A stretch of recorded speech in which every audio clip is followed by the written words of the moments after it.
Dans la série des brevets qui interpellent, eh bien aujourd'hui j'ai envie de vous en montrer un, avec plein de visuels, etc., qui est très intéressant. Jugez plutôt.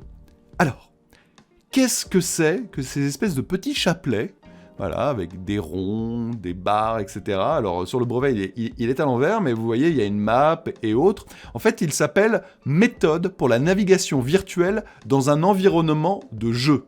Ok.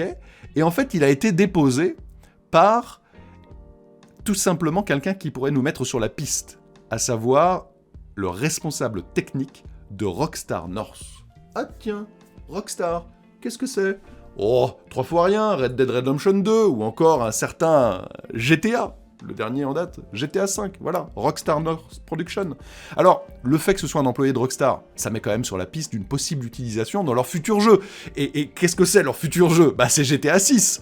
Donc, le but en tout cas de ce brevet, c'est de rendre les déplacements des NPC bien plus réalistes de leurs attitudes, en leur permettant par exemple de mieux détecter le type d'environnement dans lequel ils évoluent, de pouvoir faire des manœuvres plus crédibles pour éviter d'autres véhicules en fonction du trafic ou de la météo, et même d'avoir des caractéristiques plus spécifiques qui les rendent, in fine, plus humains.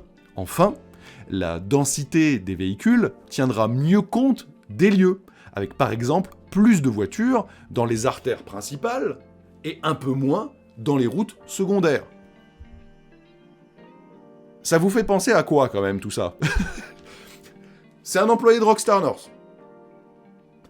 Ça parle de véhicules, de trafic, de trafic très licite, hein, de trafic routier.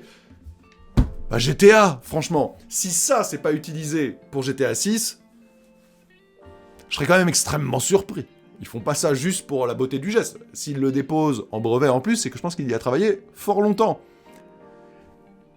Alors est-ce que c'est pour encore après, ou est-ce que ce sera là ? Mon petit doigt quand même me dit qu'on devrait retrouver ça, ça a fait sens, etc. Et que donc, potentiellement, GTA 6 pourra être plus organique, plus crédible sur la manière de se comporter des différents NPC. Et ça pourrait renforcer totalement l'immersion. Personnellement, j'y crois à fond, mais vous me direz un petit peu dans les commentaires, eh bien, quelle est votre opinion sur cette question ?